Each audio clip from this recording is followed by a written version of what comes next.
April 10th news. Bank of Canada holds key interest rate at 5%. They say that things are moving in the right direction. They are seeing what they need to see. They just need to see it for longer to be able to cut rates. And I would love you to see this video, which explains very well what's going on. Well, the Bank of Canada is holding its key interest rate steady for the 6th consecutive time.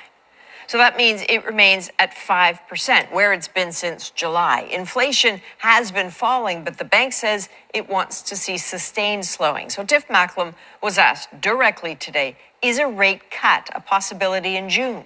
Here's how he answered.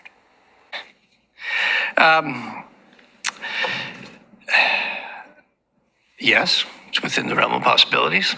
Look, I think we've been pretty clear. We are encouraged by what we've seen since January. If you look at our indicators, they're not all progressing at the same speed, but they've all been moving in the right direction. Some big sighs there. This is a great moment to bring in senior business reporter Peter Armstrong. Peter, this feels like the closest Macklem's come to cutting rates, but in terms of the tone and the content of what he just said, what did you make? Look, you can sense just how reluctant he was to get pinned down. He spent his whole statement trying to be as vague as he could about the specifics of the actual timeline. But Adrian, as he points out, that's getting harder and harder, right? The bank has been really clear about what they needed to see before they could even start talking about rate cuts on inflation, on GDP, on jobs numbers. And another quote that he had today was, "We are seeing what we needed to see. We need to see it for longer."